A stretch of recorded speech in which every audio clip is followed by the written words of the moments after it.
জানি না কোন ব্যক্তি ধনতেরাস নাই বস্তুটাকে উল্লেখ করে সোনা রূপা পিতলের কথাই বলে গেছে।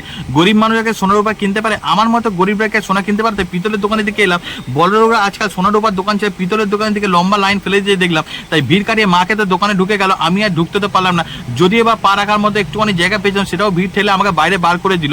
যাক, মা একটা জিনিস পছন্দ করেছে, যেটা হলো এটার দাম নাকি 500 টাকা। 500 টাকার দাম সে নিচে চিপ মাথায় ওঠার আগে মাকে বললাম যেখানে সেখানে রেখে বাইরে বেরিয়ে চলে আসো। এসেছিলাম লক্ষ্মীগঞ্জ, যেটা মাটি পাশে বেশ দারুণ লাগছিল। এরপরে দিলাম গঙ্গা থেকে মাটি তুলে কে যেন প্রদীপ তৈরি করে ভালো রকম ভাবে ব্যবসা করে লুটতে শুরু করে দিল। পেয়েছে। এরপর একটা কাকা দিলাম 15 টাকার মাল ঝাড়ু 30 টাকায় বিক্রি করছে। ধনতেরাস ঝাড়ু কিনে নাকি অলক্ষী তাড়ানো যায়। মা একটা 15 টাকার মাল 30 টাকায় ঝাড়ু কিনে নিল। এটা যে মা অলক্ষী তাড়াতে পারবে কিনা যায় না, বাট মায়ের হাতে কেরানো অস্ত্র বেশ ভালো রকম ভাবেই পেয়ে গেল। এই ঝাড়ুতে মা অলক্ষী তাড়াতে পারবে জানি না, আমাদের কেরানোর জন্য ভালোই অস্ত্র পেয়েছে। তাই ঝাড়ু টাকা তোমাদের দেখে দিলাম। মাকে মিষ্টি মুখ করানো দোকানে নিয়ে এলাম, মিষ্টিও খাইয়ে দিলাম। ধনতেরাসে তোমরা কারা কি কিনেছো একটু কমেন্ট সেকশনে কমেন্ট করো। আর ধনতেরাস কালী পুজো দিয়ে বলে শুভেচ্ছা জানিয়ে ভিডিওটা এখানে কেন